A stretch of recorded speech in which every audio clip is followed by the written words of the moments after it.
alaikum. My name is Dr. Arshad Kareem. I am here with you today to talk about Pakistan studies, and we have been talking about this course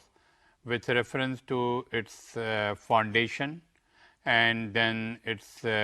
different movements, and also last time we had a theoretical study of role of leadership. Now I am going to take up with you the studies of different personalities which acted as our leaders in the creation of our nation, which I would like to begin with the first series with Shah Waliullah, and we will continue it for another series as well. So this time I begin with the study of the leadership with reference to Shah Waliullah, Shah Abdul Aziz and Sayyid Ahmad Shahid. Our first leader for today is Shah Waliullah. شاہ ولی اللہ کی پیدائش دہلی میں 1703 میں ہوئی تھی اور ان کی وفات 1762 میں. ہم آپ کے سامنے ان لیڈروں کو پیش کرنے جا رہے ہیں جن کے حوالے سے میں نے اپنے پچھلے لیکچر میں ایک بات تفصیل بیانات آپ کے سامنے پیش کیے تھے کہ لیڈرشپ کی خصوصیات کیا ہوتی ہیں، لیڈرشپ کن کن قسموں کی ہوتی ہے اور لیڈرشپ کسی بھی نظام میں کیا کردار ادا کرتی ہے. اس حوالے سے میں نے بہت ساری کوالٹیز لیڈرشپ کے آپ کے سامنے پیش کی تھیں اور ان کوالٹیز کو سامنے رکھتے ہوئے میں نے اپنے تاریخی حوالے سے پاکستان کے قیام کے حوالے سے ان لیڈروں کا نام بھی آپ کے سامنے پیش کیا تھا. آج کے انتخاب میں ہمارے سامنے 3 لیڈر ہیں، شاہ ولی اللہ، شاہ عبدالعزیز اور سید احمد شہید. میں ان تینوں کا علیحدہ طور پہ مطالعہ آپ کے سامنے پیش کروں گا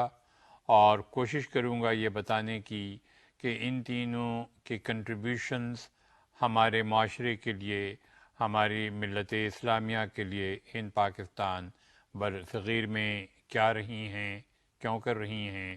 اور اس کے اثرات ہم پر کیا پڑے ہیں جو الٹیمیٹلی ہمیں ایک ایسے مقام پہ لا کے پہنچاتے ہیں جہاں ہم ایک نئی قوم اور نئے ملک کی حیثیت سے گلوب پر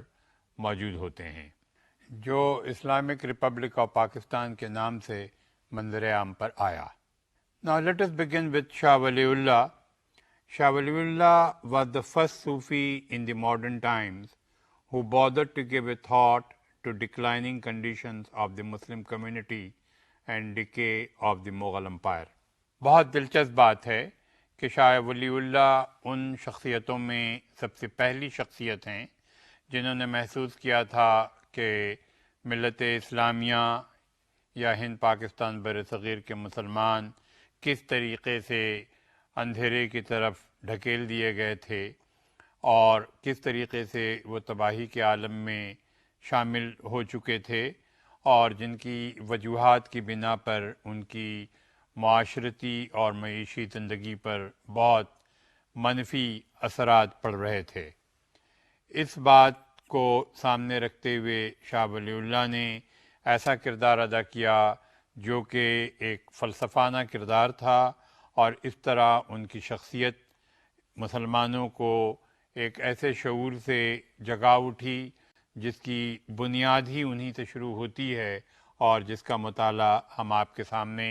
ان کی شخصیت کو اٹھاتے ہوئے کرتے ہیں کہ انہوں نے کس طرح محسوس کیا کہ مغل امپائر کے ڈکلائن کے ساتھ ساتھ جو مسلمانوں کے حالات ہوئے تھے اس سے کس طرح انہیں نظریہ اسلام کے تحت آگے بڑھا کر اجاگر کیا جا سکتا تھا. Like Ibn Khaldun, he followed history, but unlike him, he was not only a political theorist, but also a practical reorganizer of the Muslim society of the subcontinent. آپ نے دیکھا کہ ان کی پیدائش 1703 میں ہوئی تھی اور 1707 میں اورنگزیب کا انتقال ہوا تھا۔ لہٰذا اورنگزیب کے انتقال کے ساتھ ساتھ جیسے جیسے مغلیہ ڈائنسٹی کا زوال آ رہا تھا ویسے ویسے شاہ ولی اللہ کی عمر بڑھتی جا رہی تھی اور وہ اپنی جوانی کے عالم تک جب پہنچے تھے اس وقت تک ہندوستان کے مسلمانوں میں تباہی کا عالم برپا ہو چکا تھا۔ ہم دیکھتے ہیں کہ شاہ ولی اللہ نے ابن خلدون جو کہ مشہور و معروف سیاسی مفکر تھے کی طرح ہسٹری کو فالو کیا تھا، تاریخ کو فالو کیا تھا، مگر ہم یہ بھی دیکھتے ہیں کہ ابن خلدون کے برعکس شاہ ولی اللہ بجائے پولیٹیکل تھیورسٹ ہونے کے ایک پریکٹیکل ری آرگنائزر تھے اور انہوں نے عملی طور پہ ہند پاکستان بر صغیر کے مسلمانوں کو جو کہ تباہی کی طرف جا رہے تھے وہاں سے روشنی کی طرف واپس لانے کی کوشش کی۔ Then he saw the disintegration of the Mughal Empire with the palace intrigues. He saw the chaos that affected the social, religious and ethical values of the national life, which made him to revitalize the Muslim India and Islamic values. He was son of a Sufi and had a background of a strong religious teaching. شاہ ولی اللہ نے اس بات کو بھی دیکھا تھا کہ مغلوں کے decline کی ایک وجہ بالخصوص یہ بھی تھی کہ مغلوں کے پیلس میں انٹریگس بہت تھیں، آپس میں ان کے ہاں جھگڑے بہت ہو رہے تھے اور بہت زیادہ ایک دوسرے کے ساتھ شہزادے سیاست کر رہے تھے، تو نیچرلی ان کو یہ احساس ہوا کہ اگر آپسی میں وہ جھگڑتے رہے اور وہ جھگڑا بھی اسی بات پر شروع ہوا تھا اورنگزیب کے بعد جو کہ ایک مذہبی وقار کا جھگڑا تھا یا مذہبی طریقے زندگی کے طریقہ کار کا جھگڑا تھا، لہٰذا ان پر غور ڈالتے ہوئے انہوں نے ایک ایسا کیوس دیکھا محل کے اندر بھی اور محل کے باہر بھی کہ معاشرتی طور پہ، مذہبی طور پہ اور ان اخلاق پہ جو کہ معاشرے کے اقدار ہوتے ہیں، زندگی کو گزارنے کا طریقہ کار مسلمانوں کے لیے ضروری تھا کہ وہ اسلامک ویلیوز کو سمجھیں، پہچانیں اور اس کو فالو کریں۔ دوسرے لفظوں میں ہم یہ کہہ سکتے ہیں کہ جو وقار مسلمانوں کا گر رہا تھا اس کی وجہ شاہ ولی اللہ کو یہ نظر آئی کہ ان کے سوشل، ریلیجس اور ایتھیکل ویلیوز کو ہم اسی طریقے سے اجاگر کر سکتے ہیں کہ ہم اسلامک ویلیوز کو ان کے سامنے پیش کریں، یا یہ ہم کہہ سکتے ہیں کہ شاہ ولی اللہ چاہتے تھے کہ ان میں دوبارہ نظریہ اسلام کو اجاگر کریں اور پیدا کریں۔ وہ خود بھی ایک صوفی کے بیٹے تھے اور اس طرح ان کا اپنا back ground religious back ground تھا، ظاہر ہے اس کے اثرات ان پر بہت پڑے تھے اور اسے وہ اپنے بیک گراؤنڈ کو استعمال کرتے ہوئے انہوں نے نظر اٹھائی تھی کہ اسلام کے اقدار کو دوبارہ ہندوستان میں جگانے کی ضرورت ہے۔ شاید آپ کو یاد ہو کہ جب ہم تذکرہ کر رہے تھے دوران شاہ جہان کی حکومت کا تو ہم نے اس وقت تذکرہ کیا تھا کہ اورنگزیب اور دارا شکوہ جو شاہ جہاں کے دو بیٹے تھے کے درمیان اسی بات پر جھگڑا ہوا تھا کہ دونوں میں آئیڈیالوجیکل ڈفرینسز تھے۔ دارا شکوہ قائل تھے کہ ایک ایسا مذہبی اقدار سامنے لایا جائے جو کہ ملے جلے قسم کا، یعنی گویا ہند پاکستان بر صغیر کی جو ہندو اور مسلمانوں کے ثقافتی ملاوٹ کا ایک کلچر پیدا ہو گیا تھا اس کو جاری ساری رکھا جائے، جس کی بنیاد زمانہ پہلے اکبر نے رکھی تھی اور جسے جہانگیر نے بھی فالو کیا تھا، مگر اورنگزیب ایک آرتھوڈاکس مسلمان تھا اور وہ چاہتا تھا کہ اسلام کو دوبارہ ہندوستان میں جاری و ساری رکھا جائے اور باضابطہ طور پہ ہندوستان کے طرز نظام کو اسلامی طرز نظام بنایا جائے۔ تو یہ آئیڈیالوجیکل ڈفرینسز ہی ایک ایسی چیز سامنے آئی تھی کہ اورنگزیب کے انتقال کے بعد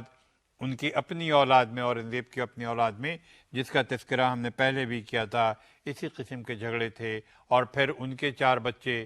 پہلے 3 بچوں کو تو قتل کر دیا تھا بڑے بیٹے نے، اور بڑے بیٹے 2 سال کے بعد انتقال کر گئے تھے 1709 میں. تو اس کے بعد ان کے بچوں کے درمیان بھی اس قسم کے جھگڑے ہوتے رہے، جس کو شاہ ولی اللہ نے بہت اچھی طرح پہچانا تھا اور محسوس کیا تھا، اور اسی کو محسوس کرتے ہوئے وہ چاہتے تھے کہ اسلام کی دوبارہ روشنی مسلمانوں کے آنکھوں میں ڈالی جائے. اس لیے ہی opened a school at Delhi called madrasa Rahimiya in name of his father Shaikh Abdur الرحیم. اور اس کو سامنے رکھتے ہوئے، اسی بات کو سامنے رکھتے ہوئے انہوں نے یہ سوچا کہ دہلی میں ایک مدرسہ کھولا جائے، اور انہوں نے وہ مدرسہ کھولا جس کا انہوں نے اپنے والد کے نام پر مدرسہ رحمانیہ رکھا.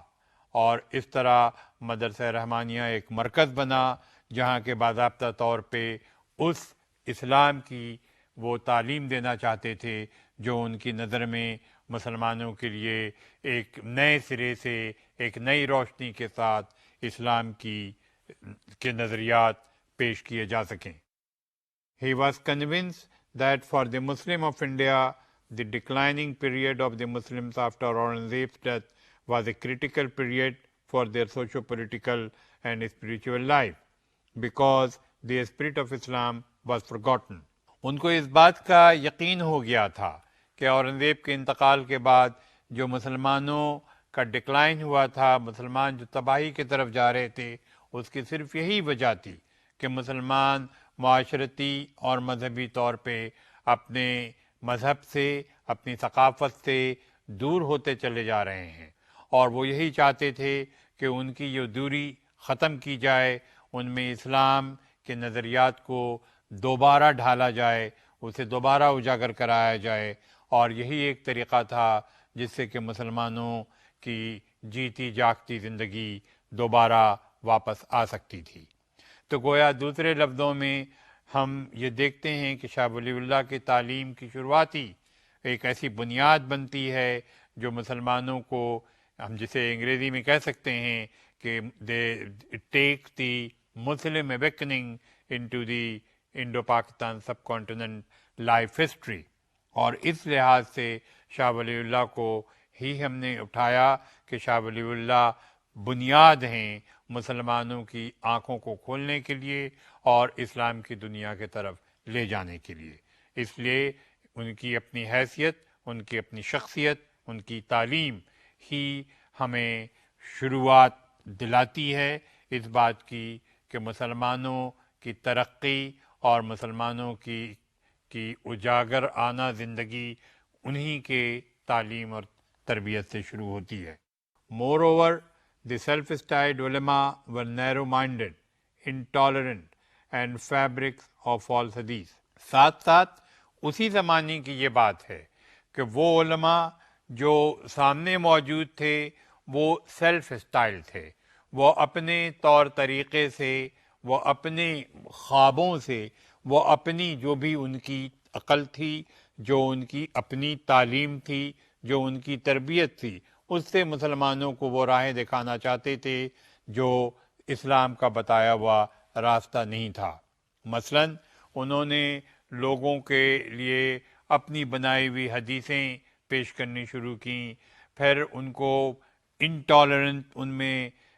وہ مادہ پیدا کیا جس میں ٹالریشن نہ ہو، وہ مادہ پیدا کیا جو نیرو مائنڈڈ ہو. تو گویا کہ دوسرے لفظوں میں جو اسلام نہیں سکھاتا ہے، مثلا اسلام میں بہت بڑی تعلیم ہے ٹالرنس کی، اور وہ اس سے دور ان کو لے جانا چاہتے تھے. پھر اسلام براڈ مائنڈڈنس کو سکھاتا ہے، وہ انہیں اور نیرو مائنڈڈ بنانا چاہتے تھے. تو یہ سیلف اسٹائلڈ علماء کا بہت بڑا کردار رہا ہے اس دور میں، جو کہ آگے چل کے ہم دیکھتے ہیں کہ they acted with opening of shop selling dua and taweez, کہ وہ اس مقام تک پہنچ چکے تھے کہ دعا اور تعویذ بیچ کر کے وہ بتانا چاہتے تھے کہ اسلام کی تعلیم کس طرح ہوتی ہے. اور یہ اگر براڈلی اسپیکنگ آپ دیکھیں تو یہ اثرات ان پر ہندو کلچر کا اثرات تھا، اور ہندو کلچر میں جو چیزیں مندروں سے لی جاتی تھیں اس قسم کی چیزیں انہوں نے مسجدوں میں پہنچانے کی کوشش کی، اور جس کے نتیجے میں مسلمانوں میں پھر وہی ایک کھچڑی نما قسم کی چیزیں پیدا ہونے لگیں، جنہوں نے مسلمانوں کے دماغ کو اتنا زیادہ معوف کر دیا کہ وہ اسلام کی تعلیم و تربیت سے دور ہوتے ہوئے اندھیرے کی طرف بڑھنے لگے تھے۔ شاہ ولی اللہ criticized economic disparity and corruption and believed that a nation can't improve under the condition of working its working people improves۔ شاہ ولی اللہ نے یہ بھی دیکھا اور اس کے اوپر بڑی تنقیدی نظر رکھی کہ مسلمانوں کی معیشی زندگی میں بہت زیادہ ڈسپیرٹی ہے، مساوات نہیں ہے، بہت امیر ہیں یا بے انتہا غریب ہیں۔ دوسری طرف انہیں بہت کرپشن نظر آیا، بدعنوانی نظر آئی کہ وہ جو عمرا ہیں، وہ جو اپر کلاس میں ہیں، وہ کرپٹ بھی ہیں، اور ان میں وہ وائسز آ چکے ہیں جو کہ اسلام نہیں سکھاتا۔ پھر انہوں نے یہ بھی سوچا اور یہ بھی کہا کہ ایسی قوم جو کہ اس طرح تباہی کی طرف جا رہی ہے، اکنامک ڈسپیرٹی میں اور اکنامک کرپشن میں، اس کے لیے یہ بھی دیکھنا ضروری ہے کہ ایسے حالات میں ورکرز جو ہیں وہ اپنے کام سر انجام نہیں دے سکتے اگر ان کے حالات کو بہتر نہ بنایا جائے۔ دوسرے لفظوں میں یہ بھی ہم دیکھتے ہیں کہ شاہ ولی اللہ کی نظر ہند پاکستان بر صغیر کے مسلمانوں کے لیے ان کی معیشی زندگی پر بھی تھی، اور معیشت کو انہوں نے بہت غور و خوض سے جانا، پہچانا اور سمجھا تھا۔ اس لحاظ سے بھی شاہ ولی اللہ کا پہلا قدم تھا ہند پاکستان بر صغیر کی تاریخ میں یہ اس بات کو پہچاننے کا کہ وہ پہلے شخص تھے جنہوں نے پریکٹیکیبلٹی کی طرف نظر اٹھاتے ہوئے محسوس کیا تھا کہ مسلمانوں کے حالات کو بہتر بنانے کے لیے ان کے معیشی حالات کو بہتر بنانا ضروری ہے، اور بہتر بنانے کا طریقہ ہے کہ اکنامک کنڈیشن جو ہے اس میں پائرٹی ہونی چاہیے اور اس میں کرپشن نہیں ہونا چاہیے۔ Thus he found it necessary to have a spiritual awakening of the Indian Muslims for their socio-economic and spiritual development۔ لہذا شاہ ولی اللہ نے یہ ضروری سمجھا کہ مسلمانوں کے اگر معاشرتی، معیشی اور روحانی ترقی کو آگے بڑھانا ہے تو یہ ضروری ہے کہ ان کے اندر روحانی شعور کو جگایا جائے۔ مسلمان صرف اسی وقت ترقی کی راہ پہ گامزن ہو سکتے تھے جب ان کی روحانی شعور کو ہم جگا پاتے۔ لہذا شاہ ولی اللہ نے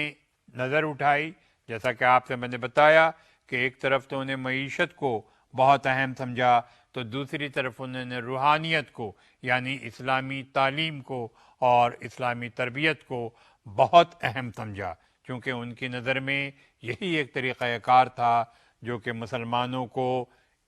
سوشل، اکنامک اور اسپریچول ڈیولپمنٹ کی طرف لے جا سکتا تھا۔ To him, Islamic State does not only balance social, economic and spiritual life, but also pave the way to salvation after death۔ ان کی نظر میں اسلامک اسٹیٹ یعنی وہ مملکت جس کا واسطہ اسلام سے ہے، عوام کو، اپنے لوگوں کو نہ صرف معاشرتی، معیشی اور روحانی ترقی کی طرف لے جاتی ہے، بلکہ وہ اس بات کے لیے بھی انہیں تیار کر دیتی ہے کہ وہ دوسری دنیا میں اپنے انتقال کے بعد وہاں انہیں جنت کی طرف راستہ ملے گا، اور ان کی موت کے بعد بھی ان کے حالات بہتری کی طرف ہوں گے۔ Shah Wali Ullah attempted tatbiq of the total Islamic structure, لہذا انہوں نے اسلامک اسٹرکچر کے ٹوٹیلٹی میں انٹیگریشن کو بہت اہم سمجھا۔ انہوں نے اس کے اوپر ایک اٹیمپٹ کیا کہ ہم انٹیگریشن کو اسلامک اسٹرکچر کے غور و خوض سے دیکھیں، اسے سمجھیں اور اسے پرکھیں۔ He interpreted تطبیق recommending اجتہاد as opposed to تقلید۔ انہوں نے تطبیق کو ریکمینڈ کیا تاکہ انسانوں میں ججمنٹ کا انڈیپینڈنس ہو، جسے ہم اجتہاد کہتے ہیں، اور اس طرح انہوں نے انٹیمیشن کو، تقلید کو رد کیا۔ اس طرح ہم دیکھتے ہیں کہ شاہ ولی اللہ ہمیں عملی نظر آتے ہیں، شاہ ولی اللہ ہمیں پریکٹیکل نظر آتے ہیں۔ آگے چل کے وہ یہ بھی کہتے ہیں کہ ijtihad is necessary as each age bring new problems and new situation. ان کا یہ بھی کہنا تھا کہ اجتہاد اس لیے بھی ضروری ہے کہ ہر آنے والا وقت جو ہے ایک نیا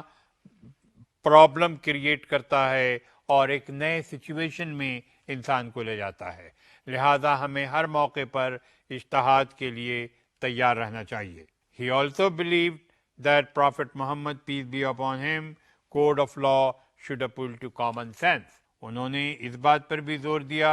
کہ ہمارے حضور رسول اللہ صلی اللہ علیہ وسلم نے جو کوڈ آف لا پیش کیا تھا، ہم اس کو بھی عوام میں قبول کرائیں، عوام میں پھیلائیں اور عوام تک اسے پہنچائیں۔ He advised Muslim not to mix up with non-Muslim population like dress, behavior and life۔ معاشرتی زندگی میں انہوں نے مسلمانوں کو رائے دی کہ وہ ہندوؤں کو کسی طریقے سے فالو نہ کریں، نہ تو ان کے جیسا لباس پہنیں، نہ ان کے جیسا اپنا رہن سہن رکھیں، اور نہ ان کی طرح اپنی زندگی گزاریں۔ دوسرے لفظوں میں یہاں پر بھی ہم دیکھتے ہیں، یہ بہت قابل غور بات ہے کہ شاہ ولی اللہ پہلی شخصیت تھے جنہوں نے باضابطہ طور پہ نہ صرف یہ پہچانا کہ ہندو سوسائٹی ایک الگ سوسائٹی ہے اور مسلم سوسائٹی ایک الگ سوسائٹی ہے، اور دونوں کو ایک دوسرے سے علیحدہ سمجھنا چاہیے اور علیحدہ رکھنا چاہیے۔ اس حوالے سے بھی ہم دیکھتے ہیں کہ شاہ ولی اللہ پہلی شخصیت تھے جنہوں نے ہندو کمیونٹی اور مسلم کمیونٹی کو علیحدہ علیحدہ پہچانا اور علیحدہ علیحدہ سمجھا۔ He was a practical philosopher and he knew that renaissance of Islam was not possible without reorientation of Muslim mind. For that, he established hundreds of schools in different parts of India۔ وہ ایک، جیسا کہ میں نے شروع میں کہا تھا، کہ عملی فلسفی تھے، اور انہوں نے اسی بات کو سامنے رکھتے ہوئے یہ کیا کہ پورے ہندوستان میں انہوں نے مسلمانوں کے ری اورینٹیشن کے لیے، ان کے پورے مزاج کو تبدیل کرنے کے لیے پورے ہندوستان میں مختلف شہروں میں اپنے مدارس کھولے، اور اس میں نوجوان اور مسلمان بچوں کو تعلیم دینے کی کوشش کی کہ وہ اس اسلام کو سمجھ پائیں جو صحیح معنوں میں اسلام ہے اور جو عملی اسلام ہے اور جس کے تحت ہمیں اپنی زندگی گزارنی چاہیے۔ He believed that the purpose of the knowledge is to save the community with preservation of Islamic belief and the ideological entity of the Indian Muslim۔ انہوں نے اس بات کو بھی یقیناً سمجھا کہ مسلمانوں میں جو مقصد ہونا چاہیے وہ یہ ہونا چاہیے کہ اپنی اسلامی ویلیوز کو، اپنی اسلامی کمیونٹی کو وہ قائم رکھیں، جاری و ساری رکھیں، اور یہ اسی وقت پاسبل ہو سکتا تھا کہ ہندوستان کے مسلمان اپنی آئیڈیالوجیکل یونٹی کو قائم رکھیں، یعنی ان کی جو نظریاتی اتحاد تھا اس نظریاتی اتحاد کو قبول کریں اور اسے جاری و ساری رکھیں۔ He believed that discovery of truth was feasible only through the knowledge of history. Thus, to know the present and to be careful for the future, investigations of the past was necessary۔ جیسا کہ آپ سے میں نے پہلے بتایا تھا کہ شاہ ولی اللہ نے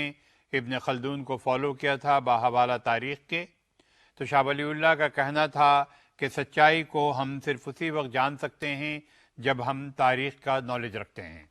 لہذا انہوں نے تاریخ کی تعلیم پر بہت زیادہ زور دیا تھا۔ ان کا کہنا تھا کہ ہم جب تک اپنے پاسٹ کو انویسٹیگیٹ نہیں کرتے اس وقت تک ہم پریزنٹ کے بارے میں کچھ نہیں سمجھ سکتے۔ اس حوالے سے انہوں نے تاریخ کے مطالعے کو اہم سمجھتے ہوئے یہ کہا کہ پریزنٹ کو سمجھنے کے لیے، پریزنٹ حالات کو جاننے کے لیے ہمیں پاسٹ کو جاننا اور اسے انویسٹیگیٹ کرنا لازمی ہے، ضروری ہے۔ اس طرح ہم کہتے ہیں کہ Shah Wali Ullah is called the founder of Muslim revivalism, کہ شاہ ولی اللہ مسلم ریوائولزم کے فاؤنڈر ہیں، اور اس طرح ان کو ہم اپنے مطالعے میں بہت اہم سمجھتے ہیں۔ Hence to Shah Wali Allah the religious and social beliefs of the Muslims of the subcontinent and of Pakistan are the manifestation of his teaching۔ اور آخر میں ہم کنکلوڈ کرتے ہوئے شاہ ولی اللہ پہ یہ تبصرہ کرتے ہیں کہ وہ ایک ایسے فلسفی تھے، ایک ایسے مفکر تھے جس نے معاشرے کو مسلمانوں کے لیے ہند پاکستان بر صغیر کے اور پاکستان کے مسلمانوں کے لیے ایک ایسا فلسفہ پیش کیا جس میں سوشل اور ریلیجس بلیف کی بہت زیادہ اہمیت ہے۔ دوسرے لفظوں میں اسلام ہمارے اندر جب تک جذب نہیں ہوتا ہم ایک مکمل انسان نہیں بن سکتے۔ شاہ ولی اللہ کے مطالعے کے بعد ہمارا دوسرا مطالعہ ان کے صاحبزادے شاہ عبدالعزیز پہ ہے۔ شاہ عبدالعزیز بھی دہلی میں پیدا ہوئے تھے۔ ان کی پیدائش 1746 میں ہوئی تھی اور ان کی وفات 1824 میں۔ Teaching of Shah Wali Allah were further spread by his son Shah Abdul Aziz. Shah Abdul Aziz declared India a Dar al-Harb, a land of war, and called the Muslim for jihad to uphold the principles of Islam۔ شاہ عبدالعزیز اپنے والد کی طرح ہندوستان پاکستان بر صغیر کے مسلمانوں کی تعلیم اور تربیت کو آگے بڑھانا چاہتے تھے، لہٰذا انہوں نے اپنے والد کے بنائے ہوئے مدارس کو اور پھیلانے کی کوشش کی۔ انہوں نے ان کی تعلیمات کو بھی پھیلانے کی کوشش کی۔ دونوں باپ اور بیٹے میں ایک بڑا اہم فرق ہمیں نظر آتا ہے۔ ہم نے دیکھا کہ شاہ ولی اللہ کی تعلیم و تربیت میں عملی جامہ ضرور تھا، مگر انہوں نے وہ قدم نہیں اٹھایا تھا جو کہ ان پریکٹیکیبلٹی کی طرف مسلمانوں کو لے جاتا جسے شاہ عبدالعزیز نے اٹھایا تھا۔ شاہ عبدالعزیز نے اپنے قدم اٹھانے میں سب سے پہلا کام یہ کیا کہ ہندوستان کو انہوں نے دارالحرب کا نام دیا، یعنی وہ ایک ایسی جگہ تھی جسے لینڈ آف وار کے نام سے انہوں نے پکارا، جس کا مقصد یہ تھا کہ دارالحرب ایک ایسی حکومت ہے جہاں مسلمان رہ رہے ہوں اور ان پر غیر مسلم حکومت کر رہے ہوں۔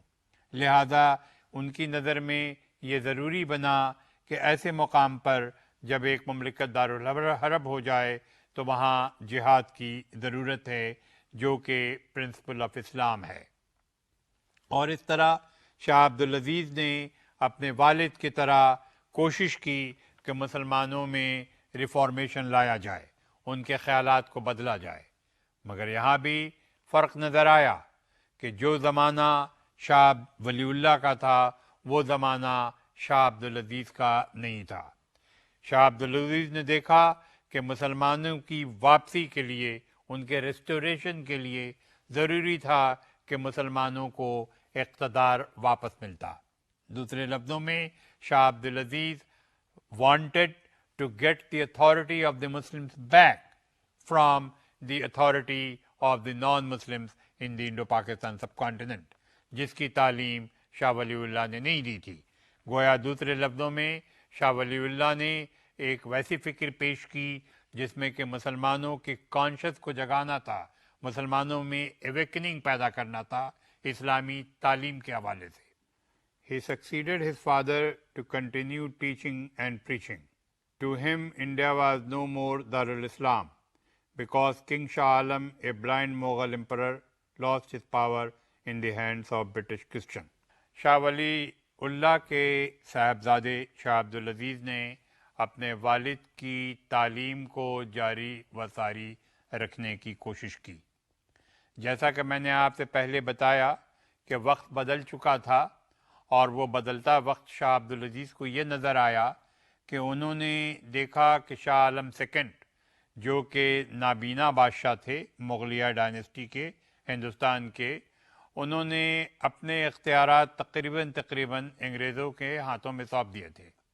لہذا انہیں محسوس ہوا کہ مسلمانوں کے ہاتھوں سے اقتدار نکل کر برٹش کرسچنز کے عیسائیوں کے ہاتھوں میں چلا گیا ہے، اور جسے وہ سمجھتے تھے کہ اب ہندوستان دارالحرب بن گیا ہے، اور اس طرح ان کا خیال تھا کہ مسلمانوں کی حکومت ختم ہو چکی ہے اور اب غیر مسلمانوں کی حکومت ہندوستان میں شروع ہو گئی ہے، جس کے لیے جہاد ان کی نظر میں لازمی بن گیا تھا۔ Thus, he opened jihad first with getting a Holy Quran translated into common Urdu language of the Muslims by his brother شاہ رفیع الدین۔ لہٰذا ان کے سب سے پہلا قدم جہاد کے اوپننگ یہ تھا کہ انہوں نے قرآن مجید کو اردو میں ٹرانسلیٹ کرایا، اور یہ قابل غور بات ہے کہ ٹرانسلیٹ کرنے والے ان کے اپنے بھائی تھے جن کا نام رفیع الدین تھا۔ اس حوالے سے قرآن مجید پہلی بار اردو میں انہی کے ذریعہ ترجمے میں آئی تھی، اور ان کا مقصد بالکل ان کے والد کی طرح تھا۔ جیسا کہ آپ کو یاد ہوگا، میں نے پہلے تذکرہ کیا تھا کہ شاہ ولی اللہ نے بھی قرآن مجید کو اس زمانے کی کامن زبان فارسی میں خود ٹرانسلیٹ کیا تھا، تو اس کی وجہ بھی انہیں وہی نظر آئی تھی کہ وہ قرآن مجید کی تعلیم کو پورے ہندوستان میں ہندوستانیوں کے زبان میں سمجھانا چاہتے تھے، اور اس لیے انہوں نے اس کا ترجمہ فارسی میں کیا تھا۔ شاہ عبدالعزیز نے بھی اسی طریقے سے قرآن مجید کو سامنے لایا کہ اسلام کی تعلیم و تربیت کو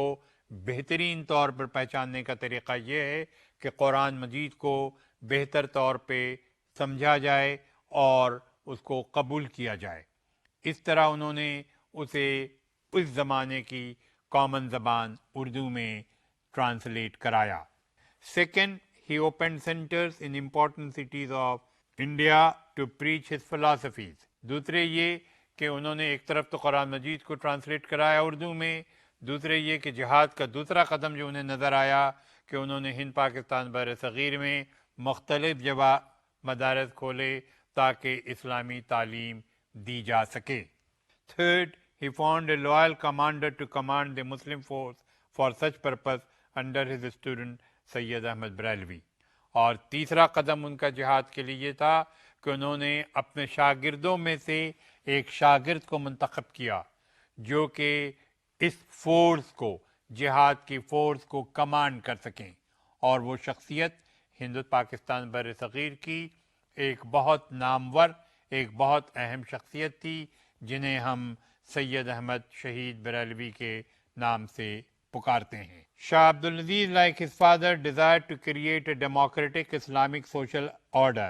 with economic equality with all citizens۔ اپنے والد شاہ ولی اللہ کی طرح شاہ عبدالعزیز نے بھی اس بات کی خواہش کی اور کوشش کی کہ ہند پاکستان بر صغیر میں ایک ایسا معاشرہ ہونا چاہیے جو کہ معاشرتی اور معیشی اعتبار سے مساوات کا قائل ہو، اور ایسا معاشرہ اسی وقت ہو سکتا تھا جب اسلامی تعلیم اور اسلامی تربیت مسلمانوں تک پہنچائی جا سکتی تھی۔ His fatwa that India had become a Darul Harb activated the Muslim mind, and the Muslims became ready for the war of liberation to make India once again a Darul Islam۔ ان کا یہ فتویٰ کہ ہند پاکستان بر صغیر ایک دارالحرب بن چکا ہے اور اس کو دارالاسلام میں کنورٹ کرنے کی ضرورت کے لیے مسلمانوں کو چاہیے کہ وہ اپنا قدم اٹھائیں، جہاد کی طرف قدم بڑھائیں تاکہ ہندوستان ایک دارالاسلام دوبارہ بن سکے۔ اور اس طرح ہم اس مقام پہ پہنچتے ہیں کہ یہ لیڈرشپ کا جو آپ سے میں نے تذکرہ کیا تھا، جس کی شروعات شاہ ولی اللہ نے کی تھی، اس کو ان کے صاحبزادے شاہ عبدالعزیز نے جاری و ساری رکھا۔ فرق ہم نے یہ دیکھا کہ شاہ ولی اللہ اور شاہ عبدالعزیز کی تعلیم میں گو کہ دونوں عملی جامے کے اندر تھی۔ شاہ ولی اللہ نے جسے ایک عملی جامہ پہنایا تھا، مگر شاہ عبدالعزیز نے ایک قدم آگے یہ بڑھاتے ہوئے جہاد کی طرف قدم اٹھایا، اور جہاد کے لیے ان کے تینوں قدم بڑے مضبوط ثابت ہوئے۔ پہلا قدم ان کا جو کہ بتایا قرآن مجید کا ٹرانسلیشن تھا، دوسرا قدم معاشرت اور معیشت کی برابری تھی، اور تیسرا قدم ایک کمانڈر کی موجودگی تھی۔ اور اس طرح ہم تیسری شخصیت کی طرف بڑھتے ہیں جو ہم سید احمد شہید میں پاتے ہیں، اور اس طرح اب ہم آپ کو ان کا مطالعہ پیش کرتے ہیں۔ سید احمد شہید was born in Bareilly, a western city of Uttar Pradesh of today in India.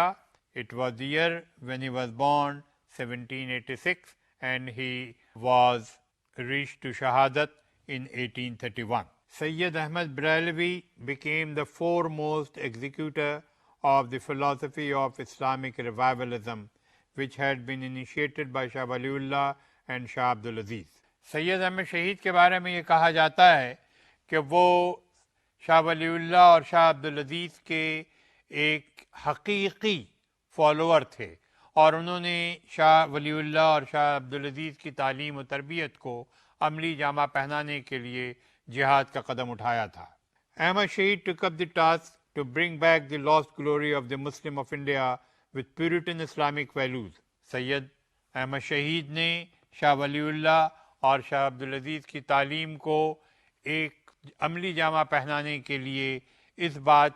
کو سامنے لایا کہ یہ اسی وقت ہو سکتا تھا ممکن جب کہ ہند پاکستان بر صغیر کے مسلمان اسلامک ویلیوز کو حقیقی طور پہ سمجھتے، پہچانتے اور اپناتے۔ گویا کہ انہوں نے ایک آرتھوڈاکسی کا فلسفہ اپنایا اور ایک بہت قریب ترین طور پہ اسلام کو پہچانتے ہوئے انہوں نے اپنا قدم جہاد کی طرف بڑھایا۔ He was a dynamic man to inspire people to religious belief. ان میں ایک اور خصوصیت یہ پائی جاتی ہے کہ وہ اسلامک بلیف کو مسلمانوں تک پہنچانے میں ایک محترک انداز کا استعمال چاہتے تھے۔ وہ چاہتے تھے کہ مسلمانوں کو ایک تحریک کے ذریعہ زور پکڑ کر وہاں تک پہنچایا جائے جہاں تک ان کو پہنچنا ہے، یعنی ہندوستان کو دارالحرب سے دارالاسلام بنانے میں ایک ایسے جہادی تحریک کی ضرورت تھی جس میں مسلمان باضابطہ عملی طور پہ حصہ لیں۔ He was appointed by Shah Abdul Aziz as the leader of the liberation movement. اور شاہ عبدالعزیز نے بھی انہیں اس قابل سمجھا کہ انہیں کمانڈر اپوائنٹ کیا کہ بس بھائی تم ہی ہو اور تم ہی یہ کام کر سکتے ہو کہ ہندوستان کو دارالحرب سے دارالاسلام کی شکل میں پہنچا دو، اور تمہارے ہاتھ میں ہم دیتے ہیں یہ بیڑا اٹھانے کا جہاد کا کہ تم جہاد کی طرف قدم بڑھاؤ۔ He experienced war tactics in 6 years learning. سید احمد شہید نے جہاد کے لیے قدم اٹھانے کے لیے باضابطہ طور پہ 6 سال کی ٹریننگ لی جنگ لڑنے کی۔ یہ بات بھی قابل غور ہے، یہ ٹریننگ ان کی ٹونک میں ہوئی تھی اور وہاں باضابطہ ایک سولجر کے حیثیت سے وہ وقت گزارتے رہے، اور وہاں سے مکمل ٹرینڈ ہو کر ایک سولجر بن کر وہ نکلے تھے۔ He was born in Rائے Bareilly. He was not interested in conventional education. Instead, liked martial sports. For example, in childhood, even in games, he used to organize Islamic regiment and attacked regiment on non-believers. ان کی پیدائش رائے بریلی میں ہوئی تھی جو ہندوستان کا شہر ہے اتر پردیش میں، اور بچپن ہی سے انہیں شوق پڑھنے لکھنے سے نہیں تھا بلکہ اسپورٹس میں بھی مارشل اسپورٹ سے یہ شوق رکھتے تھے۔ اور تاریخ میں ہم دیکھتے ہیں ان کی زندگی کا جب ہم مطالعہ کرتے ہیں کہ بچپن میں جب یہ کھیل کود کرتے تھے تو یہ جنگی کھیل کود کرتے تھے، اور جنگ کھیل کود میں بھی یہ 2 گروہ بناتے تھے۔ ایک گروہ ان کا ہوتا تھا جو مسلمانوں کا گروہ ہوتا تھا، اور ایک گروہ وہ ہوتا تھا جو غیر مسلمانوں کا گروہ ہوتا تھا، اور اس گروہی جنگ میں یہ کمانڈر بنتے تھے مسلمانوں کے گروہ کا۔ تو بچپن سے ان کو شوق تھا جنگ لڑنے کا ان کے خلاف جو کہ نان بلیورز تھے، اور اس طرح ہم دیکھتے ہیں کہ جب ان کی تربیت ہوئی شاہ عبدالعزیز کے مدرسے میں تو وہاں جب ان کی اسلامی تعلیم ہوئی اور یہ تعلیم سے نکلے تو تبھی شاید شاہ عبدالعزیز نے ان کو منتخب کیا کہ یہ بہترین کمانڈر ثابت ہو سکتے ہیں، جو کہ یہ ہوئے۔ اور جب انہوں نے تربیت لی، فوجی جنگی قواعد کی ٹریننگ لی، تو اس ٹریننگ کے بعد ان میں پختگی آئی اور یہ ایک مکمل طور پہ اسلام کے ایک سولجر بن کر سامنے آئے۔ As a young man he took interest in social work helping the poor and down trodden. یہ جب نوجوان آدمی تھے تو انہوں نے سوشل ورک میں دلچسپی لی، اور شروع سے ان کو اس بات کا احساس رہا کہ غربا جو ہیں، جو بالکل کنارہ کش ہیں زندگی سے، جو تکلیف میں ہیں، وہ ان کی مدد کریں۔ اس سے یہ واضح ہوتا ہے کہ اسلامی تربیت اور اسلامی تعلیم کا ان پر اثر تھا کہ یہ انسان کو برابری کے نظر سے دیکھنا چاہتے تھے، دوسروں کی تکلیف کو یہ برداشت نہیں کر پاتے تھے، اور اس طرح یہ ایک بہت رحم دل انسان سمجھے جاتے تھے۔ He studies many theological works but could not achieve scholastic eminence. However, he prepared for jihad through mass contact, for which he toured long way in the subcontinent, meeting all sections of people, rich and poor, and villages and towns. ہم دیکھتے ہیں کہ انہوں نے گو کہ ان کی تعلیم میں انہوں نے کوشش کی کہ یہ بہت تھیولوجیز کو پڑھیں، مگر ان میں وہ اسکالسٹک اسٹیٹس نہیں مل سکا، تو انہوں نے دوسرا راستہ اپنایا، اور وہ راستہ تھا جہاد کی پریکٹیکیبلٹی کا، جس کے لیے انہوں نے ہندوستان کے مختلف شہروں کا سفر کیا، وہاں لوگوں سے ملنا ملانا کیا، اور یہ ایک ایسے مقام پر پہنچے جہاں یہ ایک گروہ کو قائم کر سکتے تھے۔ لہٰذا انہوں نے شہر، گاؤں، گویا ہندوستان کے سارے جگہوں کا دورہ کرنے کی کوشش کی، امیروں سے ملے، غریبوں سے ملے، مڈل کلاس سے ملے، اور گویا کہ مسلمانوں کے گروہ کو یکجا کرنے کے لیے انہوں نے کوئی کسر نہیں اٹھا رکھی تھی۔ His strategy was first to crush the Sikh power in Punjab and then to attack the British. انہوں نے یہ اسٹریٹجی بنائی کہ بقابل اس کے کہ وہ انگریزوں سے مقابلہ کریں، پہلے انہوں نے سکھوں سے مقابلہ کرنا چاہا۔ اس وقت پنجاب میں رنجیت سنگھ کی حکومت تھی، لہٰذا ان کا پہلا قدم رنجیت سنگھ کے خلاف اٹھا۔ He fought the battle with the force of Ranjit Singh, and first encounter he defeated the Sikhs, but in the second battle at Balakot he received shahadat by the Sikh force. انہوں نے پہلی جنگ جو لڑی سکھوں کے ساتھ، اس میں ان کی جیت ہوئی، مگر دوسری جنگ میں وہ جب سکھوں سے لڑ رہے تھے بالاکوٹ میں تو ان کی شہادت ہوئی۔ ہسٹری بتاتی ہے کہ اس میں بھی ان کی فورس کا زیادہ قصور نہیں تھا، یا وہ زیادہ ذمہ دار نہیں تھی۔ ان کی بدقسمتی تھی کہ انہی کے گروہ میں سے چند اشخاص ایسے تھے جنہوں نے ان کی مخالفت کی اور سکھوں تک ان کی مخبری کی، اور جس کے نتیجے میں وہ کمزور پڑ گئے اور وہ شہادت تک پہنچ گئے۔ It is said that there were several reasons for his loss of war, including the betrayal of one named as Yar Muhammad Khan, because the enforcement of Shariat laws of Sayyid Ahmad was in conflict with their customary laws. آخر میں ہم دیکھتے ہیں کہ تاریخ ہمیں بتاتی ہے کہ اس جنگ کو ہارنے کی اور ساری بہت تو وجوہات تھیں ہی، ان میں ایک وجہ جو سب سے بڑی وجہ بنی تھی وہ یہ تھی کہ ان کی فوج ہی میں سے ایک شخص یار محمد خان نام کے ایسے تھے جنہوں نے بٹرائل کیا، اور اس کی وجہ بھی یہ بتائی جاتی ہے تاریخ میں کہ سید احمد شہید کی جو شریعت لاز تھے وہ ان کے اپنے کسٹمری لاز کے بالکل مختلف تھے، اور جو انہیں ناپسندیدگی کا اظہار کراتے تھے، لہذا انہوں نے سید احمد شہید کی شریعت لاز کو ناقبول کرنے کی وجہ سے ان کی مخالفت کی، اور اس طرح ان کی مخالفت کی وجہ سے سید احمد شہید کو اس جنگ میں شہادت نصیب ہوئی اور برتری حاصل ہو گئی رنجیت سنگھ کی فوج کو۔ تو اس طرح سید احمد شہید کی تاریخ کا یہاں پر مطالعہ مکمل ہوتا ہے، اور ہم اب اس مقام پہ پہنچتے ہیں کہ اس کو چند الفاظ میں آپ کے سامنے تجزیاتی طور پہ پیش کریں۔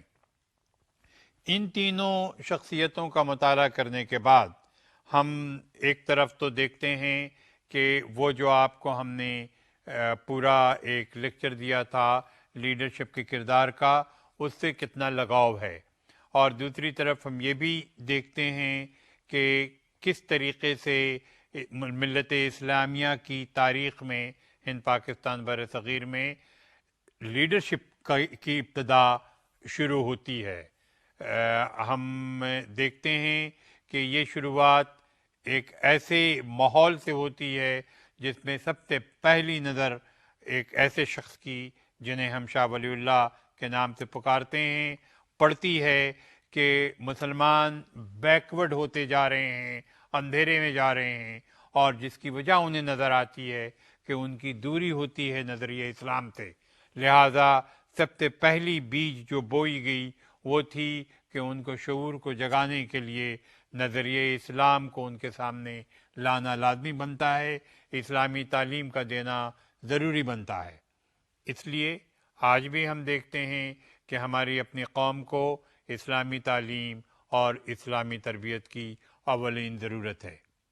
دوسری چیز جو ہمیں نظر آتی ہے وہ ہے کہ شاہ ولی اللہ نے بہت بہتر طور پہ پہچانا کہ نہ صرف ہمیں اسلامی شعور کو جگانا ہے بلکہ اس کے ساتھ ساتھ اسلامی معاشرے میں معیشی مساوات کو لانا ہے۔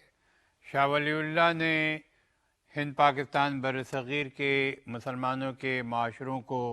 مساوی بنانے کی کاوش کی۔ شاہ عبدالعزیز نے اپنے والد کو فالو کیا، فرق یہ تھا کہ وہ ہندوستان کو دارالحرب سمجھتے تھے اور اس لیے وہ جہاد چاہتے تھے۔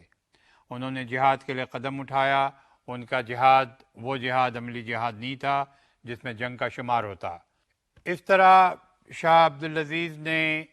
اپنے ایک کمانڈر تیار کیا جو کہ باضابطہ طور پہ جنگ لڑتے، جو سید احمد شہید تھے، اور سید احمد شہید نے لہٰذا ایک تیسرا قدم اٹھایا۔ تیسرے سے میری مراد ہے شاہ ولی اللہ کے بعد شاہ عبدالعزیز اور اس کے بعد شاہ سید احمد شہید، اور سید احمد شہید کا وہ تیسرا قدم باضابطہ طور پہ جنگی قدم تھا، جو جنگ انہوں نے لڑی بالا کوٹ میں اور شہادت تک پہنچے۔